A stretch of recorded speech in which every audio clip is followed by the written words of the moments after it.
சிவமங்கலம். இறுக்கம் தளர்த்திடின் இருப்பு இன்பமே காணுங்கள். இதயத்து இறுக்கம் தளர்த்தின், இந்த இதயத்து இறுக்கத்தை தளர்த்தி விட்டால் இருப்பு இன்பமே காணுங்கள். அன்பு இன்ப ஆனந்தமே காணுங்கள். உங்களுடைய மூல சுபாவமே அதுதான் காணுங்கள். இதயத்தில் இறுக்கம் செயற்கையாய் செய்யப்பட்டதுதானே தவிர இயற்கையில் அது தன் சுபாவம் அது இல்லை. மறந்து விடாதீர்கள் செல்வங்கள். இதயத்தில் இருக்கின்ற எல்லா இறுக்கங்களும் உன்னால் செய்யப்பட்டது அன்றி அங்கு இயற்கையில் அங்கு இல்லை. இறுக்கம் செயற்கை, இன்பம் இயற்கை. மறந்து விடாதீர்கள் என் செல்வங்களே. இங்கு இதயத்தில் இங்கு புத்தியில் இங்கு மனதில் இறுக்கத்தை விதைத்தவர்கள் இறுக்கத்தையே அறுவடை செய்தனர். மறந்து விடாதீர்கள். இங்க இறுக்கம்தான் இறுக்கம் சேர்கிறது இதயத்திற்கு. இப்ப இந்த இறுக்கங்கிறது செயற்கையா இருக்கு அப்படின்னா உன்னை நீயே இறுக்கிக் கொள்கிறாய், உன்னை நீயே சுற்றி கொள்கிறாய், உன்னை நீயே முடக்கிக் கொள்கிறாய். விடுவித்து விடுங்கள். உன் மனதை தளர்த்திடின், உன் சிந்தையை தளர்த்திடின், உன் எண்ணத்தை தளர்த்திடின். இறுக்கம் அது இல்லாமல் போகும் பாருங்கள். நீதான் பிடித்திருக்க. சிந்திச்சு பார்த்தா தெரியும். எங்க குழப்பங்களின் பெயரால, சந்தேகத்தின் பெயரால, சஞ்சலத்தின் பெயரால, சபலத்தின் பெயரால நாம் சஞ்சரித்து கொண்டிருக்கிறோம். விடை தெரியாத கேள்விகள், விடை தெரியாத கேள்விகள், பதிலே இல்லாத கேள்விகள், அவசியமற்ற பிறப்புற விசாரணைகள், அங்கு உன் நோக்கத்திற்கு அந்நியமானதை சிந்தித்தல். இதெல்லாம் சிந்திக்க சிந்திக்க விடை தெரியாதது. ஆனா அங்கு உன்னுடைய சிந்தனை செலவு செய்யப்பட்டிருந்தால் அந்த எண்ண கீற்று இறுக்கமடையும். அது 100% உன் இதயத்தை பாதிக்கும். அப்ப நீ ஒன்று சிந்திக்க தொடங்கிட்ட, அது என்னடான்னு ஆழ்ந்து சிந்திச்சுட்ட, அதுக்கு உனக்கு விட தெரியல, முடிவு தெரியல அப்படின்னா அதற்கு விளைச்சல உனக்கு ஒரு முடிச்ச போட்டுட்டு போயிடும். அவ்வளவுதான். என்ன முடிச்சுன்னே தெரியாது. திரும்பி பார்க்கும் பொழுது அப்புறமேட்டு தான் தெரியும். வெறும் முடிச்சு காடுகளால் உன்னுடைய இதயம் ஆக்கப்பட்டிருக்கும். எந்த முடிச்சு எதுக்கு போட்டதுன்னு தெரியாது. அதை அவிழ்க்கவும் முடியாது. நூலில் போடப்பட்ட நுண் முடிச்சாய் நம் இதயத்திற்குள் நாம் இறுக்கத்தை விதைக்கிறோம். மறந்து விடாதீர்கள் என் செல்வங்கள். இறுக்கத்தை உடனே தளர்த்துங்கள். என்ன நடக்குதோ அதை முழுமையா ஏத்துக்குங்க. எதையும் எதிர்பார்த்துங்க, எதையும் ஏத்துக்குங்க. எதற்கும் எதிர்வினை ஆற்றாதீங்க. எண்ணத்தை எண்ணம் தந்தவனை எண்ணியே இருங்க. இதுல இருந்து நம்ம விடுவிக்கிறதுக்கு வேறு வழியே இல்லை என்று சொல்லுவாங்க. நீ எதிர்பார்த்த அப்படின்னா அது முடக்கப்படும். உனக்குள்ள ஒரு கர்வம் தோன்றுச்சுன்னா அங்க ஒரு பங்கம் தோன்றும். எல்லா செயல்களுக்கும் அங்க அதற்கு எதிரடையானது அளிக்கப்படும் பொழுது அதுவும் இதயத்துக்கு தருகின்ற ஒரே பரிசு இருக்கும். அது மட்டும்தான் சொல்றேன். இது ஒரு நிலைப்பாடு, இது ஒரு நெடு நூல்.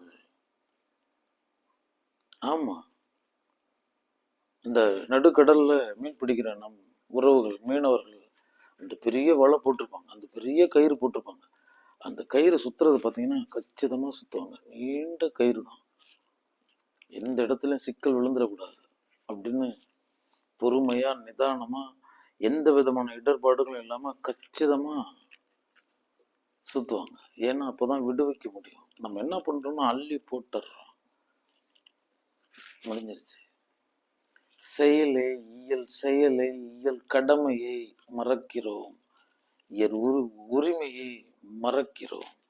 நம்ம செய்ய வேண்டிய கடமையிலிருந்து விலகிறோம்.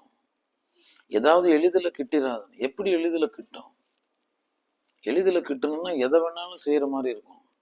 இப்படிதான் கிட்டும் அப்படின்னா அதற்குண்டான பயணத்துல நம்ம முறையா பயணித்து நின்று பின்னாடிதான் வென்று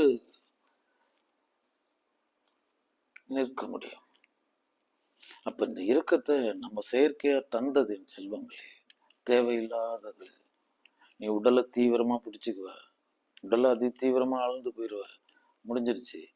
அந்த எந்திர தேவைதான் பசிதாக சுக துக்கம் இருக்கும். அதற்கு மூலப்பொருள் இயங்குவதற்கு தேவைங்கிறதுக்காக அதுக்கு தரப்படுகிறதுங்கிறத உண்மையை மறந்துட்டு இந்த மாளிகையே வாழ்க்கை, தேகமே வாழ்க்கை அப்படின்னு ஒரு முடிவான இடத்துக்கு நீ போயிடுவ. முடிஞ்சிருச்சு. இதுவே பொய்.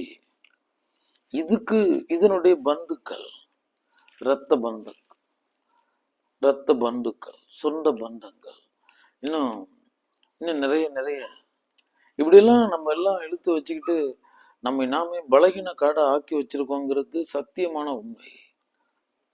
நாமே நமக்கு உரிமையானவர்கள் இல்லை. ஆமா, இது நமக்கு இங்க அளிக்கப்பட்டிருக்கும் உடைமை பொருள், உரிமை பொருள் இல்லை. நான் உரிமையா கொண்டாடுவதற்கு இல்லை. ஏன்னா அது வேற கட்டுப்பாட்டுல இருக்கு. என் சுவாசம் என் கட்டுப்பாட்டில் இல்லை. எதுவுமே என் கட்டுப்பாட்டில் இல்லை. அது பாட்டுக்கு ஒரு ஒட்டுண்ணி போல நான்ன்ற எண்ணம் வாழ்ந்துட்டு இருக்கே தவிர இது நான் இல்லை. அப்ப நம்ம இப்படி சில முடிவானதை நம்ம எடுத்துக்கணும். இந்த களம் தந்த கள வாடைய ஜாலத்தை அது ஏற்படுத்தின கட்டமைப்புக்குள்ளார நம்ம ஆழ்ந்து போயிடுறோம். அதெல்லாமே உன் மூக்க உடைச்சிக்கிட்டு இருக்கு. அது எல்லாமே உனக்கு ஒரு இறுக்கத்தை கொடுத்துட்டு இருக்கு. நல்லா தெரிஞ்சுக்க, உன்னுடைய முதல் இருக்க காரணி நீதான். உன்னை இறுக்கப்படுத்துறது நீதான். இது கண்டதெல்லாம் ஆசைப்படும், நினைச்சதெல்லாம் அடையணும்னு துடிக்கும். ஒரு நிலை அதுக்கு பிடிச்சிருச்சு அப்படின்னா அதுக்கு அது தன்னை தகுதிப்படுத்திக்கணும்னு நினைக்கும். அது அடைஞ்சா போதுங்கிறது தான். அதற்கு ஒரு வழிமுறை இருக்கு, அதுக்கு நம்ம முறையா செல்லணுமே அப்படின்றதெல்லாம் கிடையாது. முழுசா முடிச்சிடுவார். ஒரே நிமிடத்துல அந்த கனவு கண்டு அந்த கனவு இன்பத்துக்குள்ள, கற்பனை இன்பத்துக்குள்ள போய் அப்படி ஒரு மர்ம வாழ்வு வாழ ஆரம்பிச்சிருவாரு. அடையவே இல்லை அவரு. கனவு உலகத்துல வாழ்ந்துகிட்டு இருக்காங்க. அப்போ உனக்கு முதல்ல இந்த இறுக்கத்தை முதல்ல உனக்குள்ள கொடுத்தது இந்த ஆசை. என் குருநாதன் ஒரே ஒரு வார்த்தை தான் நம்ம இடத்துல சொன்னான். நீ நிராசை பழக தயாரா இருந்தால் இங்க அடுத்த அடி நீங்க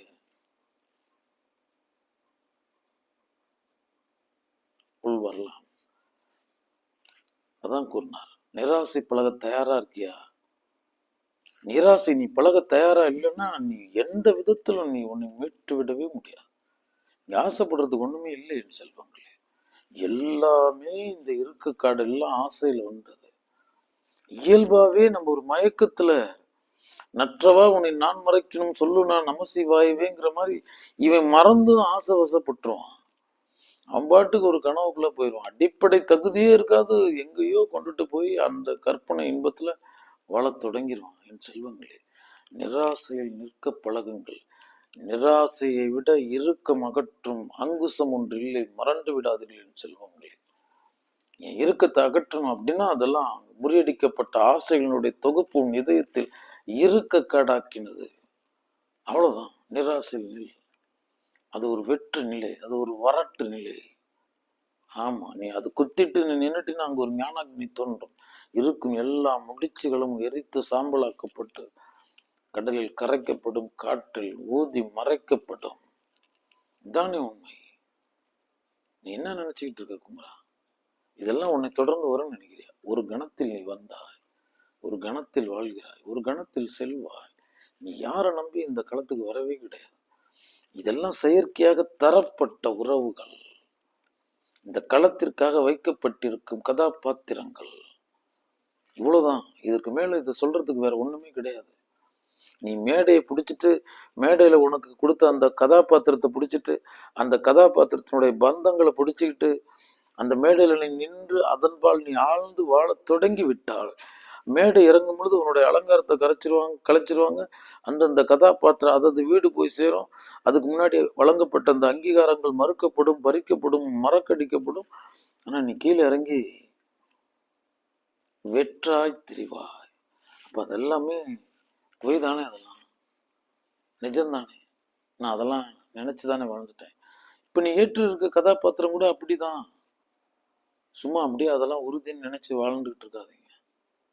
அதெல்லாம் ஆழ்ந்துகிட்டு இருக்கேன். எந்த உறவை நீ உனக்குள்ளார எடுத்து சென்றாலும் சரி, உனக்கு எவ்வளவு துன்பம் இந்த உடலால எண்ணத்தால தந்திருக்குமோ அதே மாதிரி இன்னொரு ஜீவன் நீ இதயத்திற்குள் அழைத்து சென்ற ஜீவனுக்காக நீ வருந்த வேண்டி வரும்.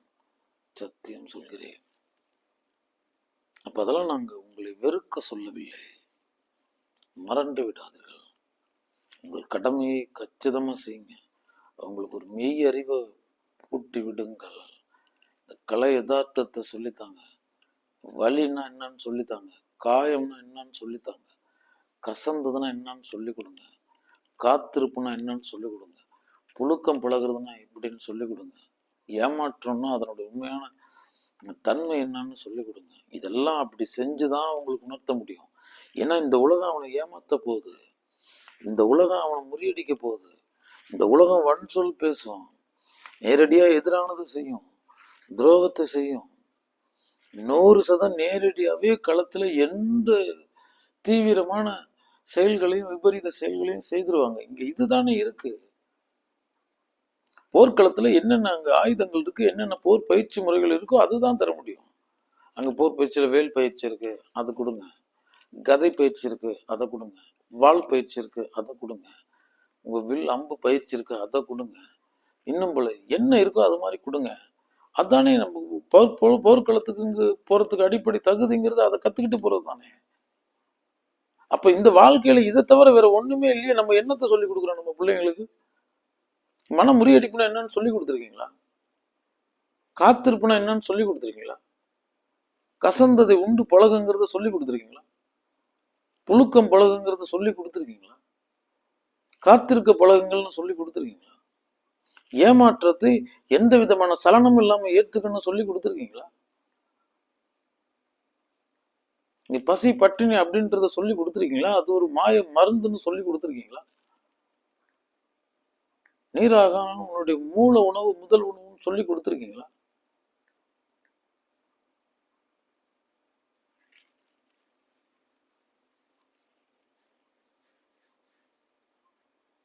உங்க பிள்ளைங்களுக்கு செல்வம் சேர்த்து வைக்கணும், வரணும், போகணுன்றத கவனம் செலுத்துறதுல எந்த விதமான நன்மையும் அவங்களுக்கு கிடையாது. அவங்களுக்கு ஒரு உழைப்பை சொல்லி கொடுங்க. அவன் சொந்த காலில் நின்று அவன் வெல்வதற்கு பின்புலத்துல ஆதார பலமா நீங்க இருங்க. அந்த யுக்திகளை சொல்லி கொடுங்க. அந்த சாதனைய அங்க அவன் பெயராலே அவன் அடைஞ்சாதான் அந்த திருப்தி இருக்கும். இல்லாட்டி அது திருப்தி இருக்காது என் செல்வங்களே. நீங்க எல்லாம் பொதுவில் தான் வாழணும், யாருக்குமானதுதான் சொல்லணும். என் பொருட்டு எனக்கு என் பிள்ளைக்குன்னு ஒரு வாழ்வு நீங்க வாழ்ந்து பழகிறாதுங்க. என் அப்படின்றது ஒரு எண்ணா அப்படின்னு இருக்கும். ஆனா அதுக்குள்ளார 8ன்னு ஒண்ணு இருக்கு. 1ங்கிறதே 8 ஆயிரம்.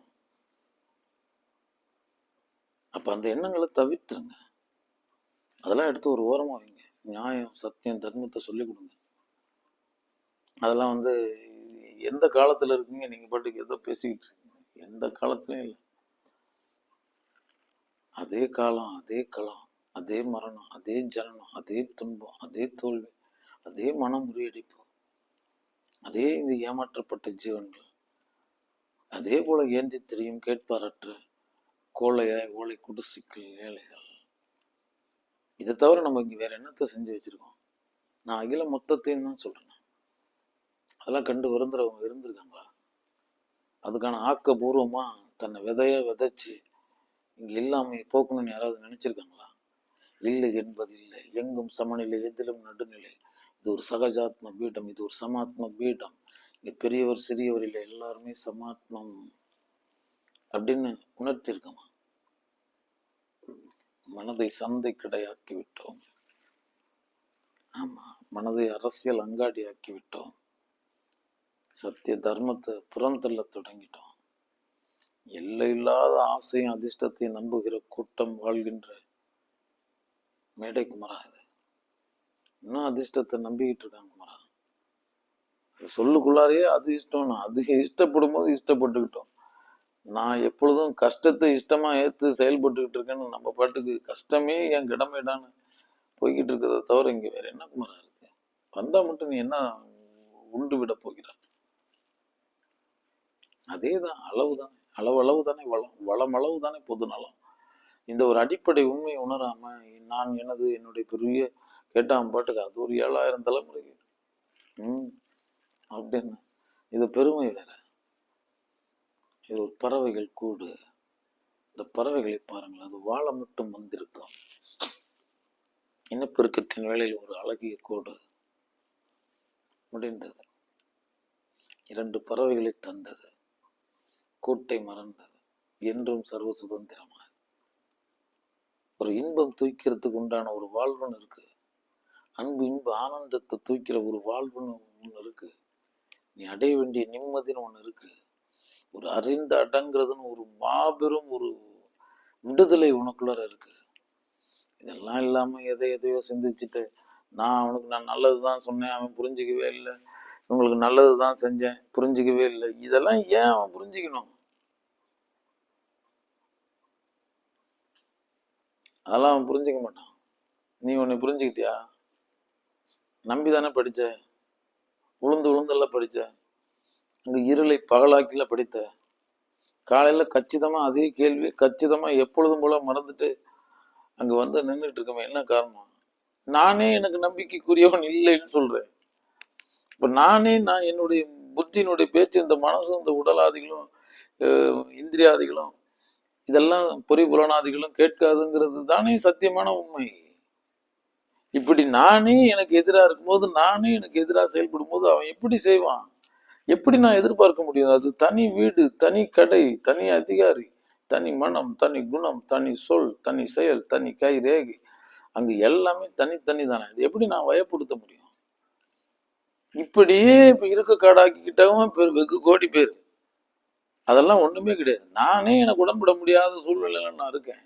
இது உடம்புக்கு கேடு தருதுன்னு தெரியுது, அதுல வேதியியல் பொருள் கலந்துருக்குன்னு தெரியுது, நேரடியாகவும் மறைமுகமாகவும் எனக்கு கேடு தருங்கிறதும் தெரியும், என் சார்புடையவர்களுக்கு அது தீங்கு செய்யும் தெரியும். நம்மளுடைய மரபு அணுவுக்குள்ள அங்கு துர்க்கிரியைகளை செய்ய வல்லதுன்னு தெரியும். தெரிஞ்சிட்டு படிச்சு அறிவோட தெளிவோட வாழ்கின்ற மனிதர்களால் முடியவில்லை என்று சொல்வார்களே. கண்களை விற்று ஓவியம் வாங்குறவங்க இது உணர்ந்து அதை அவங்களால அதுல இருந்து விடுபட முடியலன்னா அது என்ன காரணம் அப்படின்னா, அவர்கள் என் குருநாதன் சொன்ன படுநோயாளிகள் குமரா, படுநோயாளிகள் செய்வான். நடைமுறையா இருக்கிற நோயாளி எந்திரிச்சு போய் காப்பாத்திக்குவான். படுநோயாளி இன்னொருத்த வந்து செயல்பட்டாதான் வரும். இப்படி கண்ணுக்கு முன்னாடி புத்திக்கு முன்னாடி தெரிஞ்சு மனதார இந்த உண்டு தான் வாழ்ந்துகிட்டு இருக்குதே குமரா இந்த கூட்டம். யாராவது அவங்களுக்கு உணர்த்த முடியும்னு கேட்டீங்கன்னா, அவங்களுக்கு கேட்டீங்கன்னா பெரிய அறிவாளின்னு நினைச்சுக்குவாங்க. நாங்க என்ன விஞ்ஞான உலகத்துல வாழ்ந்துகிட்டு இருக்கோம் அப்படின்னு சொல்லுவாங்க. நோயற்ற வாழ்வே குறைவற்ற செல்வம், மன நோயற்ற வாழ்வே எல்லையில்லாத பெரு நிறைவுடைய செல்வன்றது தெரியாதா குமாரா? அவங்களுக்கு தெரியாது குமாரா. ஏனெனில் அவர்கள் மயக்கத்தில் இருக்கிறார்கள். மயக்கம், தயக்கம், அங்கு அதன் பெயரால அங்கு முடங்கி கிடக்கிறார்கள். அவர்கள் விழிதிறந்துறங்கிகளாய் இருக்கிறார்கள். மனம் இருந்து மறந்தவர்களாய் இருக்கிறார்கள். ஆம் குமாரா. அதனால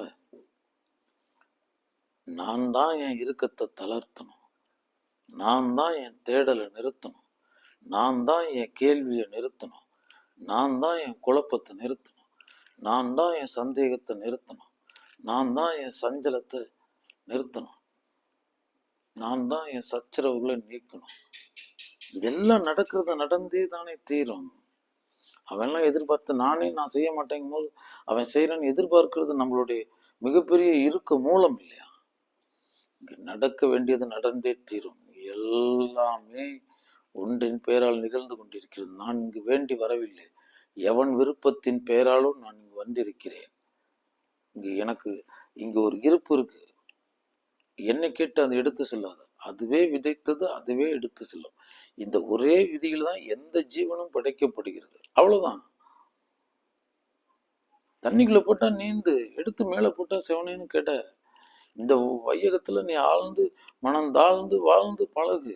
வேற என்ன சொல்றதுக்கு இங்க இருக்கு? சிந்தித்து பார்க்குமாரா, சத்தியம் சொல்கிறேன். அப்ப இருக்குங்கிறது செயற்கை, இறக்கங்கிறது இயற்கை. சத்தியம் சொல்கிறேன். அதனால இந்த மனம் இறுக்கமா இருக்கு, அது இருக்கு, இது இருக்கு, இந்த மன நமைச்சலை தெரிஞ்சுக்கணும். இந்த திணவு நோயின்னு ஒண்ணு இருக்கு. அது என்னன்னா, அது அப்படியே ஒரு அரிப்பை தூண்டும். சொரிஞ்சோம்னா சொரிய சொரிய சுகமா இருக்கும். சொரிஞ்சதுக்கு அப்புறமேட்டு ரணம் வந்துடும். அந்த ரணத்துல நகம் பற்றுச்சு அப்படின்னா பெருங்கேடுகளை செய்ய உள்ளது. ஆனா சொரியும் போது இன்பமா இருக்கும், ஆனா அது தர்றது நோயா இருக்கும். அதே மாதிரிதான் நீ சீண்டிக்கிட்டே இருக்க, அதே சிந்தனையை சிந்திச்சுக்கிட்டே இருக்க, அதே நிலைப்பாடுகளை தேடிக்கிட்டே இருக்க. ஓய்வு விடு. சிந்தைக்கு ஓய்வு மிக மிக அவசியம். சிந்தைக்கு ஓய்வு தரும் முன் இறுக்கத்திலிருந்து தன்னை தானே விடுவித்துக் கொள்ளும் அடிப்படை தகுதி உடையவன் ஆகிறான். ஏன் எல்லா கேள்வியும் கேட்டுக்கிட்டு இருக்கீங்க? அங்க அது என்ன போகுது, இவன் என்ன அதை செஞ்சுட்டு இருக்கான், அவன் என்ன அப்படி பார்த்தான், இது இப்படி போயிட்டு இருக்கு. டேய் விடுண்டா, உங்ககிட்ட வர்றதா இருந்தா வரும், இல்லாட்டி போய்கிட்டு இருக்கோம். இங்க சந்தை கிடைக்க எல்லாரும் தான் வருவாங்க போவாங்க. ஒவ்வொரு பார்வைக்கும் ஒவ்வொரு சொல்லுக்கும் விளக்கம் கொடுத்துக்கிட்டு இருக்க முடியுமான்னு கேட்கிறேன். அதெல்லாம் இங்க சில குளறுபடிகள் ஆனாலும் அதை கண்டுக்காம நீங்க பாட்டுக்கு வந்த வேலையை பாருங்க. இந்த நொந்த மனத்தை ஆற்றுவதற்கு உண்டான மருந்து தேடுங்க. உங்களுக்குள்ள இருந்து இருந்து தேடுங்க. சத்தியம் சொல்கிறேன் என் செல்வங்கள், இறுக்கம் தளர்த்த நீங்கள் தான் முயற்சிக்க வேண்டும். அவசியமற்ற கேள்விகளும் தேவையில்லை, அவசியமற்ற குழப்பங்களும் தேவையில்லை, அவசியமற்ற சந்தேகங்களும் தேவையில்லை. இவ்விதத்தில் அது எது வழங்கப்பட வேண்டுமோ அது வழங்கப்பட்டிருக்கிறது. எல்லாம் நன்மைக்கு. இதுல ஒரு பெரு நன்மை இருக்கு. அவ்வளவுதான். நீ வளர்ந்து கொண்டே இருக்கிறாய். ஆமா, இன்னும் நிறைய கற்றுக்கொண்டே இருக்கிறாய். கற்றதோட கல்வி முடிஞ்சிடல. நாளைக்கு வேற வகுப்பு இருக்கு, வேற பாடம் இருக்கு. இன்னைக்கு இந்த பாடத்தை நான் தெளிவா படிச்சிடணும், முடிச்சிடணும். அடுத்த பாடத்துக்கு தயாராகணும். இங்க ஒண்ணு வச்சுட்டு அங்க ஒண்ணு வச்சுட்டு அதெல்லாம் எல்லாம் கிடையாது. அங்கங்கு இருந்து அதை அவ்விதத்தில் உணருங்கள். எதையும் உதாசீனமா பார்க்காதீங்க, எதையுமே அலட்சியப்படுத்தாதீங்க. எதுவும் சாதாரணமானதில்லை. உடல்ல எந்த இடத்துல அடித்தாலும் உயிர் போயிடும். ஒரு மின்சாரம் ஒண்ணு தாக்குதுன்னா உடல்ல எந்த இடத்துல தாக்கும், எந்த இடத்துல வேணாலும் தாக்கும், உசுரை எடுத்துரும்ல. அது மாதிரி இது அப்படி மொத்தமும் ஒன்றுன்னு சொல்றேன். எதையுமே அலட்சியம் செய்யாதீர்கள், எதையுமே உதாசீனப்படுத்தாதீங்க. பொறுமானத்தோடு நோக்குங்க, உணர்வு பூர்வமா நோக்குங்க, அறிவு பூர்வமா நோக்குங்க, தயவோடு நோக்குங்க, நேசத்தோடு நோக்குங்க. அன்பு எந்த கணமும் உங்களுடைய நினைவுல இருந்து நீக்கிறாதீங்க. இந்த களத்துல எந்த விளையாட்டு விளையாடினாலும் அன்பு இன்ப ஆனந்த உணர்வுல இருந்து நம்ம விடுபடக்கூடாதுன்னு ஒரு சுய சத்திய பிரகடனம் எடுத்துக் கொள்ளுங்கள். இந்த களம் என்னை எந்த விதத்திலும் என்னுடைய அடிப்படை அன்பின்பு ஆனந்தத்தை தொட்டு விடவே முடியாத அளவு நான் எனக்குள் குளிர்ந்து இருப்பவன் காணுங்கள். உங்களை நெஞ்சு நிட்டு குளிர்ந்திருக்க செய்து விடுங்கள். உங்களுக்கு சந்தேகமே வேண்டாம். இங்கு எதுவுமே இல்லை. எல்லாம் பெரும் திட்டத்தின் பெயரால் செயல்படுகிறது. உங்ககிட்ட வந்திருக்குன்னா உங்ககிட்ட வந்து நின்று உன்னை கூப்பிட்டு பேசும், செய்யும். இந்த கேள்விகளை இந்த களத்துக்கிட்ட கொண்டு போகாதீங்க. பிற புற கண்டு பழகினால் நீ அங்க பரத்தை இழந்து விடுவாய், பெரும் பரத்தை இழந்து விடுவாய். குமரா, மறந்து விடாதே. அதனால என் செல்வங்களுக்கு சொல்றது என்னன்னா, இறுக்கம் தளர்த்துங்கள், ஒன்றுமே இல்லை. இருப்பை ஏற்றுக்கொள்ளுங்கள், அப்படியே சிறுக சிறுக பழகுங்கள். அப்பதான் நம்ம இந்த களத்துல நிஜமா களமாட முடியும்னு சொல்றேன். சிவமங்கலம்.